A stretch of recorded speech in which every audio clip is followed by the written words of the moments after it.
Oke, Bismillahirrahmanirrahim. Assalamualaikum warahmatullahi wabarakatuh. Yang kami hormati Bapak Sugianto, SSI MSI, selaku dosen pembimbing mata kuliah Fisika Komputasi 2, dan seluruh teman-teman kelas Fiskom 2 yang tentunya sangat-sangat Ziva banggakan.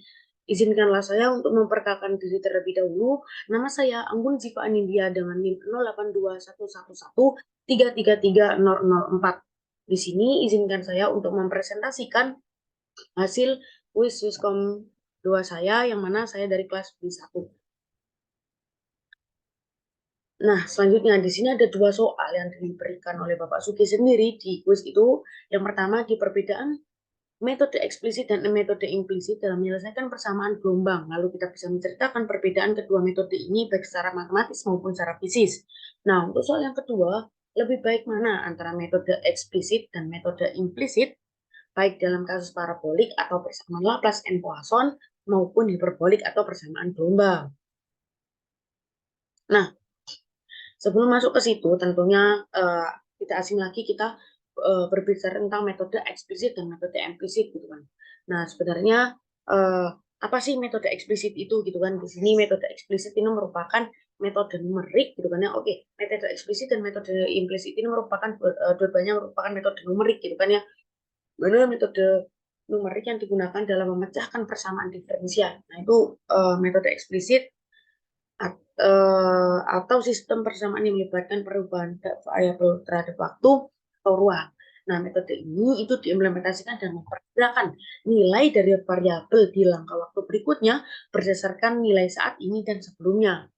Nah, konsep dasar dari metode eksplisit sendiri itu adalah memperkirakan nilai di langkah waktu berikutnya menggunakan informasi saat ini dan langkah waktu sebelumnya dengan suatu formula atau rumus eksplisit yang menggambarkan hubungan antara variabel dan perubahan waktu.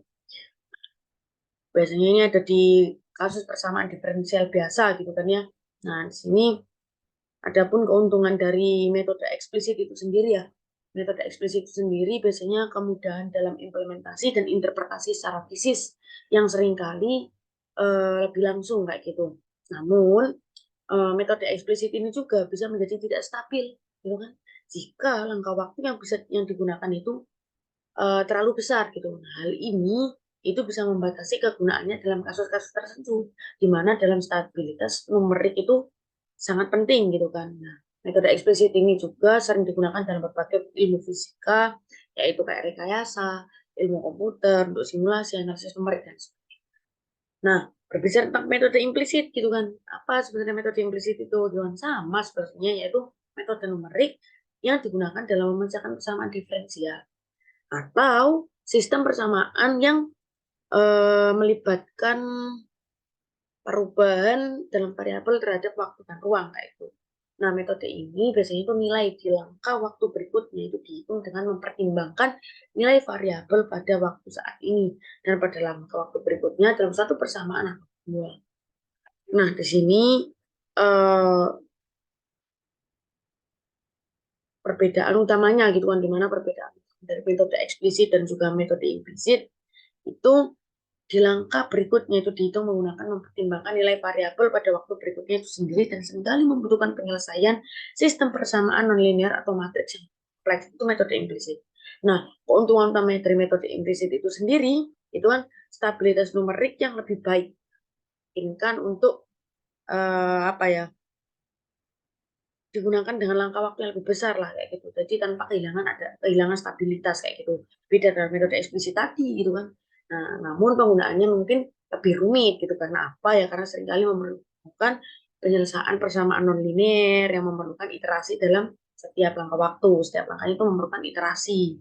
Nah, metode iterasi ini biasanya digunakan untuk perhitungan simulasi dinamika molekuler gitu kan, lalu ada simulasi aliran fluida dan sebagainya gitu, yang membutuhkan stabilitas yang tinggi gitu. Nah, sekarang berbicara gini ya, karena soal pertama ini terkait ini ya, terkait secara eksplisit dan implisit dan disuruh menjelaskan secara matematis dan juga fisis gitu kan.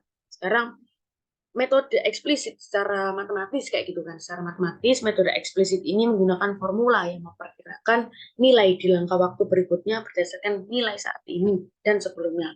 Nah, ini berarti perubahan dalam variabel di waktu berikutnya itu dihitung secara langsung dari kondisi saat ini. Itu secara matematis. Nah, secara fisis, pendekatan ini tuh cenderung lebih mudah diimplementasikan, eh, lebih mudah mengimplementasikan dan memerlukan perhitungan yang lebih sedikit. Namun, metode ini memiliki batasan pada langkah waktu yang bisa diambil, sehingga tidak stabil dalam kasus di mana langkah waktu itu terlalu besar gitu untuk sistem kompleks atau jika kondisi numerik tertentu itu tidak terpenuhi secara fisis. Adapun untuk metode implisit, secara matematis sendiri itu memperkirakan nilai di langkah waktu berikutnya dengan menggabungkan nilai saat ini dan langkah waktu berikutnya dalam sebuah persamaan. Nah, ini sering melibatkan solusi sistem persamaan nonlinear atau matriks yang lebih kompleks gitu kan, karena nilai di langkah waktu berikutnya itu tidak hanya bergantung pada nilai saat ini, tetapi juga nilai waktu berikutnya. Nah, itu secara matematis. Nah, untuk metode implisit secara fisis lebih stabil daripada metode eksplisit. Mengapa demikian?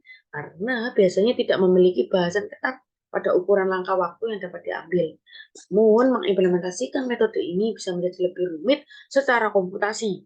Mengapa? Karena memerlukan pemecahan persamaan nonlinier atau matriks yang bisa lebih kompleks. Nah, secara umum, pilihan antara metode eksplisit dan implisit ini tergantung pada kompleksitas sistem, kestabilan numerik, dan biaya komputasi.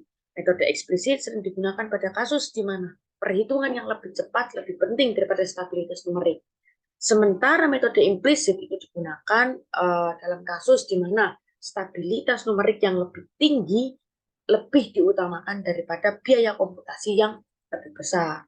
Nah, di sini ada persamaan diferensial yang melibatkan turunan parsial dari fungsi yang tidak diketahui dari 2 atau lebih. Contohnya adalah sebagai berikut. Nah, di sini ada kategori-kategori yang dapat diklasifikasikan ke dalam persamaan diferensial order 2. Gitu. Di sini ada kategori eliptik, parabolik, dan juga hiperbolik kayak gitu. Nah, sebenarnya apa sih gitu kan? Jenis-jenis ini adalah didasarkan pada sifat-sifat matematis dan perilaku fisik dari persamaan tersebut kayak gitu. Nah, coba terangkan terkait persamaan eliptik, di mana persamaan eliptik ini memiliki sifat matematis di mana solusinya adalah smooth atau halus dan informasi pada titik dalam daerah solusi itu mempengaruhi titik lainnya di dalam daerah tersebut, seperti halnya ada di plat ini ya. Titik antara titik satu dengan titik yang lain itu memiliki ketergantungan atau keterkaitan di situ. Nah, persamaan Laplace atau Poisson itu merupakan contoh persamaan dari eliptik, gitu kan, di mana mereka ini ditemui dalam bidang seperti elektrostatistika, potensial medan gravitasi, atau masalah nilai batas seperti halnya ini, yaitu boundary value problem. Nah, di sini ada menggunakan Lippmann method yang digunakan dalam menyelesaikan elliptic equation atau persamaan eliptik. Nah, selanjutnya di sini hiperbolik gitu ya, hiperbolik equation. Di sini kita tahu bahasanya kategori hiperbolik itu berhubungan dengan masalah perambatan ya, jauh yang bergetar dalam model fisik sederhana yang dapat digambarkan dalam persamaan gelombang gitu kan. Lalu solusinya terdiri dari sejumlah keadaan karakteristik di mana senar berosilasi, lalu berbagai sistem teknis seperti getaran batang dan balok, gerakan gelombang vida, lalu transmisi sinyal suara, listrik bisa dikarakterisasi menggunakan model ini atau menggunakan hiperbolik, yaitu persamaan gelombang. Nah, hiperbolik ini merupakan sebuah persamaan yang berkaitan dengan perubahan yang berkaitan secara langsung dengan waktu dan ruang dalam arah tertentu, kayak gitu. Nah, persamaan gelombang ini adalah contoh dari persamaan hiperbolik. Itulah kenapa dari tadi Ziva mengatakan bahwa persamaan hiperbolik identik dengan persamaan gelombang. Nah, persamaan ini biasanya banyak digunakan dalam pemodelan gelombang mekanik. Nah, ini gelombang mekanik gitu kan ya, gitar gitu kan, akustik. Nah, ini akustik gitar, elektromagnetik gitu kan, fenomena-fenomena yang melibatkan perembatan gelombang kayak gitu. Nah, selanjutnya Yang ketiga yaitu tentang parabolic equation atau persamaan parabolik. Nah, ini adalah persamaan ketiga di mana apa sih gitu kan? Kalau di sini ada di explicit method. Di explicit method sendiri persamaan konduksi panas memerlukan perkiraan turunan kedua dan turunan pertama dalam waktu. Dan direpresentasikan sebagaimana berikut yaitu menggunakan persamaan Laplace kayak gitu. Nah, di sini apa sih sebenarnya parabolic equation atau persamaan parabolik? Parabolic equation adalah sebuah persamaan yang memiliki sifat yang berkaitan dengan perubahan secara berkelanjutan terhadap satu variabel. Nah, variabel ini biasanya itu waktu dan perubahan gradien secara berkesinambungan terhadap variabel lain. Nah, persamaan panas atau heat equation atau persamaan difusi adalah contoh persamaan parabolik. Mereka banyak ditemui dalam konteks perambatan panas atau difusi zat dalam medium. Ini yang disebut dengan parabolic equation. Itu kan itu explicit method. Nah, di sini ada contoh soal yaitu menggunakan explicit method gitu kan. Kita disuruh menyelesaikan distribusi suhu dari batang gitu kan. Nah, di sini ada solusinya di mana solusi hal ini Siva ambil dari buku Capra gitu kan ya. Dan bisa dilihat bahwasanya di sini kita bisa menentukan dengan cara menggunakan explicit method atau metode eksplisit. Nah, selanjutnya di implicit method masih dengan parabolic equation yaitu persamaan parabolik. Di sini perbedaan mendasar dari adanya pendekatan eksplisit dan implisit digambarkan gitu kan ya. Bentuk eksplisit kita mengestimasi ini turunan spasial pada tingkat waktu pertama. Ketika kita mensubstitusikan aproksimasi ini ke dalam persamaan divergen parsial, kita memperoleh persamaan perbedaan. Lalu dengan demikian kita dapat menyelesaikan secara eksplisit untuk hal yang tidak diketahui ini seperti persamaan 30,05. Nah, dalam metode implisit, turunan spasial didekati pada tingkat waktu yang lebih tinggi. Sebagai contoh, turunan kedua akan didekati dengan implisit di bawah. Ini secara implisit. Nah, kalau ini adalah secara eksplisit seperti itu. Nah, ini kalau tadi menggunakan solusi eksplisit ya, ini menggunakan solusi implisit sama. Jadi kalau solusi implisit ini mereka lebih menggunakan ke matriks atau persamaan yang lebih kompleks ya, itu kan karena memang dari implisit itu sendiri adalah membutuhkan sebuah stabilitas yang tinggi kayak gitu. Yang Ziva sampaikan di awal tadi, sebenarnya apa sih metode eksplisit dan implisit kayak gitu. Nah,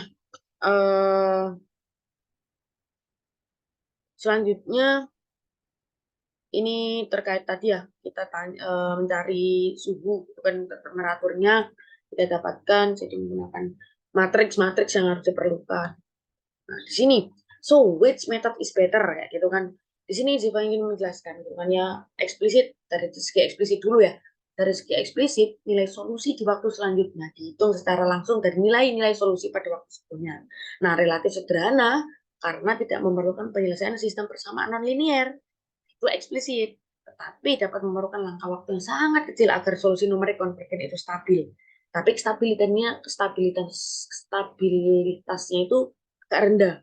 Nah, umumnya biasanya lebih efisien secara komputasional, tetapi dapat terbatas oleh batasan kestabilan numerik. Sedangkan, which method is better? Implisit. Nah, nilai solusi di waktu selanjutnya dihitung melalui suatu persamaan yang melibatkan nilai solusi pada waktu sebelumnya dan waktu saat ini. Nah, lebih stabil untuk langkah waktu yang besar karena memungkinkan penggunaan langkah waktu yang lebih besar dibandingkan dengan metode eksplisit. Jadi, stabilitasnya lebih tinggi dibandingkan eksplisit. Kayak gitu. Oleh karena itu, metodenya agak rumit. Gitu kan ya, implementasi metode ini seringkali melibatkan penyelesaian sistem permasalahan non-linear pada setiap langkah waktu yang dapat meningkatkan kompleksitas komputasional. Nah, di sini persamaannya lebih rumit, akan tetapi ya tadi ada keuntungan stabilitasnya lebih tinggi kayak gitu. Nah, sekarang kalau ditanya di pertanyaan nomor 2 gitu kan, kalau tadi di pertanyaan pertama Ziko sudah menjawab terkait metode eksplisit dan implisit secara matematis dan secara fisik, kalau di sini Ziko izin menjawab gitu kan ya, mana yang lebih better digunakan kayak gitu. Nah, di sini tergantung aja kayak gitu kan di mana pilihan antara metode eksplisit dan implisit ini dalam konteks parabolik ya. Jadi dalam kasus ini tentunya tergantung dalam praktiknya pemilihan metodenya, yaitu tergantung pada trade-off atau stabilitas numerik, lalu kecepatan komputasi dan kemudahan implementasi.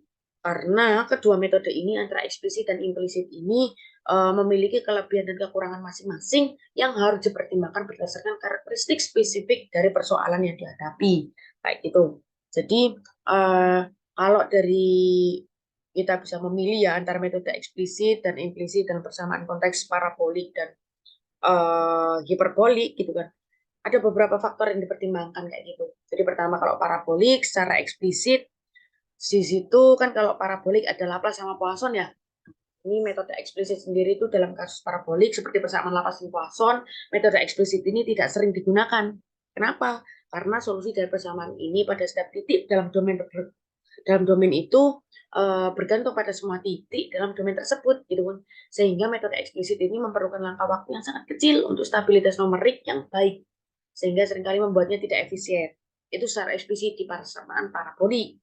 Nah, kalau secara metode implisit di parabolik itu sendiri, metode implisit ini cenderung lebih disukai kalau di parabolik untuk persamaan parabolik. Karena apa? Karena memungkinkan penggunaan langkah waktu yang lebih besar dengan stabilitas numerik yang cukup tinggi atau terjaga dan stabil. Nah, meskipun metode ini memerlukan pemecahan sistem persamaan linear lebih kompleks di setiap langkah waktu, ini seringkali lebih efisien secara komputasi. Jadi dalam persamaan parabolik, metode implisit lebih efisien untuk digunakan. Lalu ketika di persamaan hiperbolik atau di persamaan gelombang, metode eksplisit ini dalam hiperbolik itu sering digunakan. Mengapa demikian? Karena solusi pada setiap titik dalam domain itu hanya bergantung pada titik-titik sebelumnya dalam arah propagasi gelombang. Sehingga metode eksplisit ini bisa lebih mudah diimplementasikan dan memungkinkan langkah waktu yang lebih besar tanpa kehilangan stabilitas numerik selama batasan stabilitas itu masih terpenuhi. Tapi kalau implisit, itu meskipun metode implisit ini stabilitasnya itu tinggi, dalam persamaan hiperbolik ini kurang sesuai. Karena apa? Karena perubahan dalam solusi bergantung pada nilai di waktu berikutnya. Nah, ini bisa mengakibatkan dampak yang lebih lambat terhadap perubahan dalam domain yang berkaitan dengan perambatan gelombang. Jadi tergantung persamaan parabolik dan juga persamaan hiperbolik, mana yang lebih efisien menggunakan metode eksplisit dan mana yang menggunakan lebih efisien menggunakan implisit. Jadi kalau di parabolik lebih efisien menggunakan metode implisit, gitu ya. Tapi kalau di hiperbolik lebih efisien menggunakan metode eksplisit. Nah, mungkin itu yang bisa Ziva sampaikan dalam presentasi kuis Viskom 2 ini. Apabila ada kesalahan, baik perkataan maupun perbuatan, mohon dimaafkan karena Ziva hanyalah manusia biasa yang tak luput dari salah dan dosa. Dan terima kasih atas banyak perhatiannya. Mohon izin pamit undur diri. Akhir kata dari Ziva, teruslah berjuang sampai Tuhan sendiri yang memberikan langkah kita, dan teruslah menebar kebermanfaatan dimanapun kita berada. Akhir kata, wassalamualaikum warahmatullahi wabarakatuh.